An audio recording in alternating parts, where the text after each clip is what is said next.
which I was trying to figure out how to do the pictures as I lecture, at certain points in the lecture. And I thought maybe it'd just be best if I just say what I have to say first, and then we can just focus on the slides that I want to show you that bears witness with the message today. So, and also for the sake of taping, it can be a little bit easier, because this way the videographers, they're trying to go from me to the screen, from me to the screen.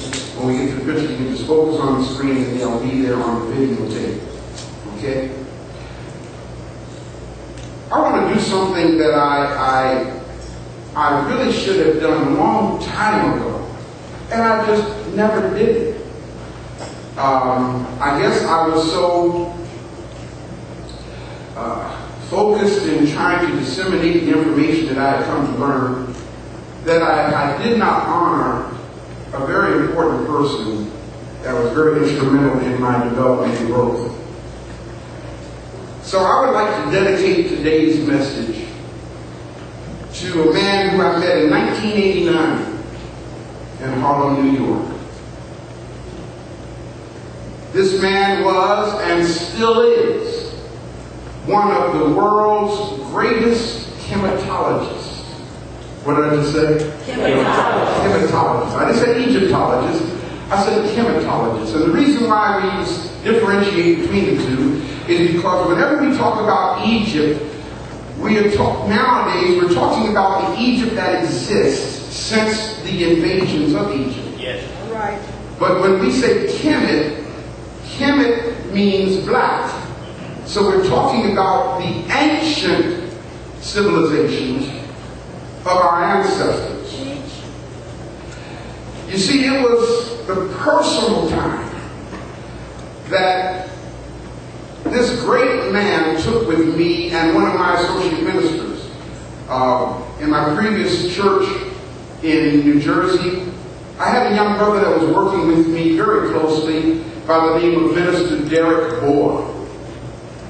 And I had a television show, and we would do a lot of shows about what was going on in government. We would do television shows talking about Rex 84. We do shows talking about various government programs, Global 2000. And I remember the last show that we did, and what was deep about it, even though Derek was my student, I would have him on the show as a guest lecturer or historian.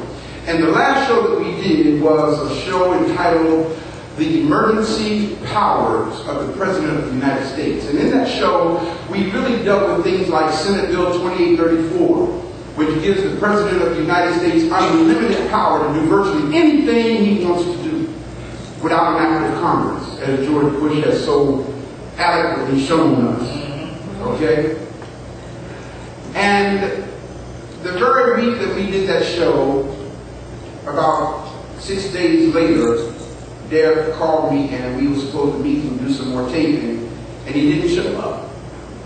And come to find out, he mysteriously died. When we did an autopsy on him, we found out that he had a small puncture mark at the base of his skull. And of course, they said he died from an aneurysm, massive aneurysm. But hey, they have a new thing now that the late brother Del Jones used to call it instant cancer. Just add water and stir. This man helped Minister Bohr and myself to navigate through the emotional trauma that I went through during my awakening stage. And I don't know how many of y'all realize this, but I'm probably moving a little bit, Brother Ricky, so when you come to the knowledge of something that you thought was, and it isn't, and you've been thinking that for a long time, all your life, it hurts. And to help me navigate through that pain, this great scholar, hematologist that I'm talking about, introduced me to a place called the Schomburg Center for research in black culture. I don't know if any of y'all have ever heard of the Schomburg Center before. In Harlem, New York, right? And I'm glad that he introduced me to the Schomburg Center, because every week I would spend at least 15 to 25 hours a week at the Hawthorne Bible House in Hawthorne, New Jersey on Route 208. And in their library, they had an extensive library, but the only thing is, everything in their library was Christian-based, because it was a Bible house. You follow what I'm saying? And I spent a lot of time in that library. When my eyes came open to the truth of our story, I had no desire to do any more research at the Hawthorne Bible House. So now where do I go to research? And this great teacher introduced me to the Schomburg Center.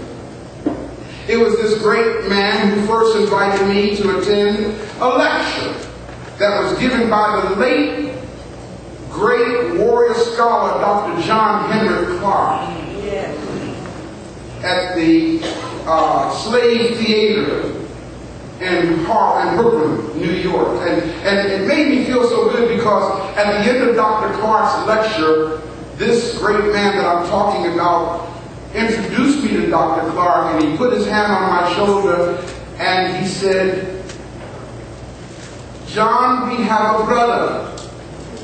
He didn't say brother, he said, "We have a brother." He didn't call me a pastor, he knew I was a pastor, he didn't call me that. He said, "We have a brother who is learning the truth." You know, and that meant so much to me. I began to spend my weekends at the Slave Theater, listening to lectures from these and other great teachers of our African story. The director of the drama club in my previous church in Patterson, New Jersey, was a young lady by the name of Eleanor McKnight. And Dr. Ben had a daughter named Eleanor who had passed away. So Dr. Ben adopted the Eleanor in my ministry as his daughter in honor or memoriam of his daughter. And Eleanor and I would go over regularly, sometimes 2 or 3 times a month, and take Dr. Ben to lunch. Man, that brother could eat. I'm telling you, you know, I mean, to be as conscious as he was, I thought he would have been a vegetarian. Okay? But listen, trust me when I tell you, the vegetarian influence meant absolutely nothing at all with Dr. Ben, okay? Especially when it comes to different meats and pork. Okay? But we would have lunch together many times, and when the schedule would allow it, that is. And I'll be honest with you, y'all, the moments that we shared were most precious to me, because sometimes I wouldn't even eat. Most times I didn't eat. You know why? Because I was already eating. Just listening to him talk. You know, I remember saying to Eleanor, now I know what the disciples must have felt like sitting at the feet of Jesus. You know, because that's how I felt at that point in my development, in my paradigm. That was the closest thing I could relate to. Just sitting at this man's feet, sitting at the table, listening to him talk, man. It was so powerful. I learned so much from him. You know, we didn't have a lot of time together, but we had enough time together for this man to do what the Creator purposed for him to do in my life. And you know what that was, y'all? That was to deposit the seeds of right knowledge in me. That was his assignment in my life. Not only did he do that, okay, but he also strengthened me by directing me to the Schomburg Center, and also directing me to the Slave Theater, where I would go every weekend and fellowship with other brothers and sisters of like mind. You heard our brother announce just a little earlier how lonely it can be out here when you have a certain paradigm of awareness that most people don't adhere to. It can be very painful. You know?